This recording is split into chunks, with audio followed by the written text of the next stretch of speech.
Assalamu alaikum. Welcome back to another video. Today's a little cute chit chat video. We're gonna do a get to know me. I've already talked about myself here and there, but let's properly sit down. Let's just get into it. If you don't know already, my name is Syarifah Aqis. I was born in Lu'smawi, Indonesia, and at the age of around 7 months, my whole family moved to Qatar. I was raised in Qatar for almost 18 years, and around autumn 2023, we all moved back to Indonesia and currently living in Langsa, Aceh. My parents have 7 kids, 2 girls and 5 boys. I am the 5th child. My sister is the oldest, and then I have 3 brothers above me, and then 2 younger brothers. So I'm kind of like the princess in the family. I've got bodyguards here and there, so I am completely protected. I did all my school years from primary to secondary school in Aqis. I graduated high school last year and I took a gap year. Why I took a gap year was because my father retired. It was just so hectic with all the chaos of moving. Because I'll tell you one thing about moving, it is not easy. And it wasn't just me who was moving back to Indonesia, it was the entire family. So we packed up the entire house, put it in container, and got shipped here. Ever since moving to Indonesia, life has been full of amazing surprises and it's just been wonderful. Now, a lot of people ask me, what is my nationality? Where is the accent coming from? My face looks like I'm from here, from there.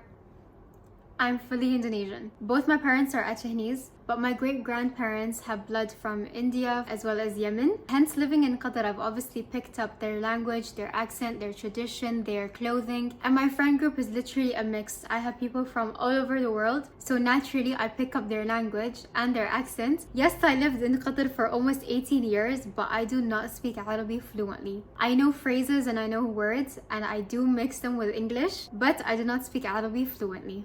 Let's talk about my personality. I asked my friend, what am I really like? And most of them said that I'm very smiley, I laugh a lot, I don't shut up, I'm so loud, and I just say whatever comes into my mind. I'd like to think myself as a very positive person. Anytime something negative happens, I'd always put in my mind to be like, it's okay, we can figure it out. How can we move on from this? How can we move forward and make things better? I am also a very expressive person.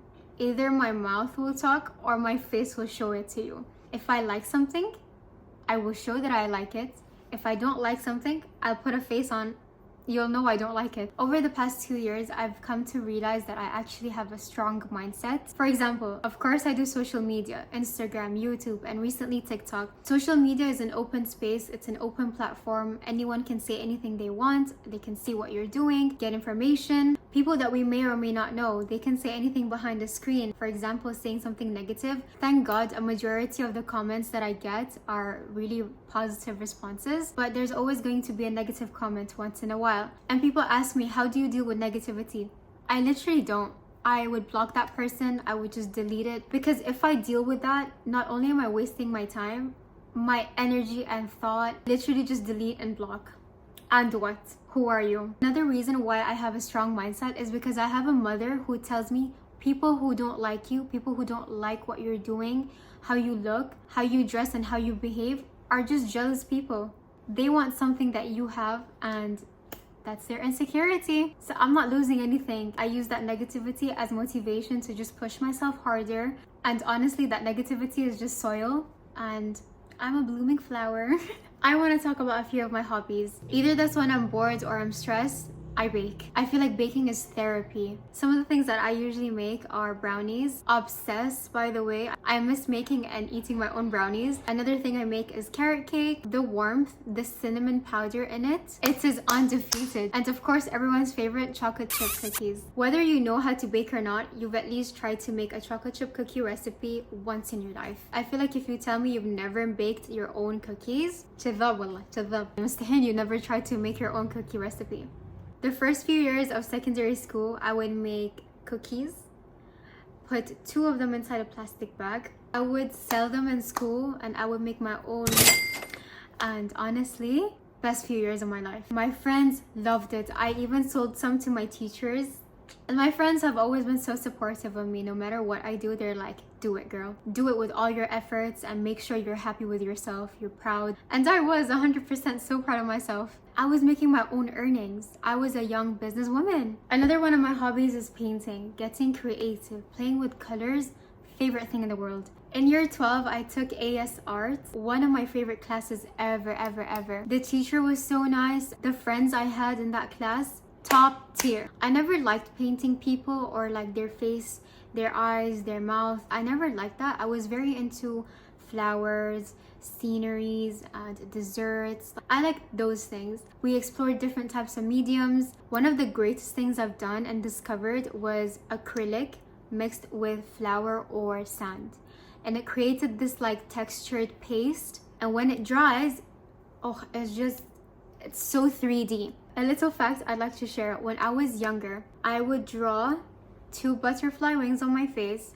Once I would be blue and the other would be yellow. The next day would be orange and then purple. Like, I was the creative girl. My mom probably got sick of me. Another one of my favorite things is to get cute, get dressed, do my makeup, play with clothes. I just love the process of getting ready. I've been doing my makeup since I was a little girl. I would take my mom's lipstick and she was like, "Where is my red lipstick? Where did you put it?" I was like, "I don't know." Really, it was inside my pocket. Till this day, I still take my mom's makeup, especially her lipsticks. And she's like, "Where?" I can swear, like, she just knows it's me. Wallah, I'm just a girl.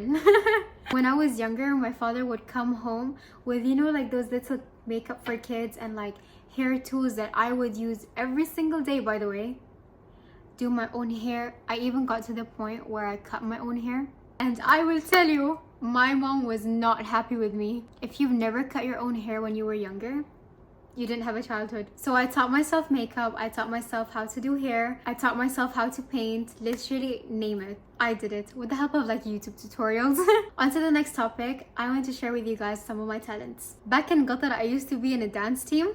We would do this traditional dance from Aceh called Tari Saman. It's such an elegant dance with high precision. Everyone needed to do the exact same thing at the same time, because if someone does something out of time, out of order, the whole dance will just look so floppy and messy and ugly. I performed at the Arab Cup 2022 held in Qatar, and I also performed at an Indonesian cultural night in Kitara. Another one of my talents is doing the henna. Now, if you don't know what the henna is, it is a stain or a dye that is made out of dried leaves. You can use it as natural hair dye, or you can create beautiful, beautiful designs on your hands, usually done for special occasions such as weddings and Eid. My neighbors and friends would come over to my house and we would do henna night. We would have food, we'd have a movie on, and I'm just there doing everyone's henna. I'm just very grateful to be a creative person. The next thing I want to talk about are my interests and dreams. As I've previously mentioned in the video, I love fashion. I love playing with colors and clothing. Living in the Middle East for almost 18 years, I've picked up some of their fashion, including the abaya, the jalabiyah, the kaftan,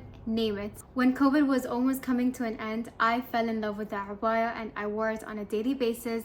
Until this day, I wear it. The abaya makes me feel protected, so happy, comfortable, and respected. And my dream is to become a successful businesswoman who owns an abaya company. Hopefully you guys are able to purchase from, because genuinely the abaya is modest yet very, very elegant and beautiful, and it honestly makes me feel like a princess, and I want everyone to feel the same way. Please keep me in your prayers. One day you guys can purchase and wear the stunning abayas that I make. And another one of my dreams is to travel around the world with my family, with my friends, with my favorite people, and share the knowledge and experiences that I have, especially now where I'm in uni, taking English in the Faculty of Keguruan dan Ilmu Pendidikan. I would love to teach people how to read, write, and speak fluently in English. Now, to close off this video, I want to share something that I live by. Everything happens for a reason. Whether that's good or bad things, say Alhamdulillah, thank God every single day, because life can be a lot worse. The bad and the good things happen for your life to change, for it not to be the same. So in everything you do,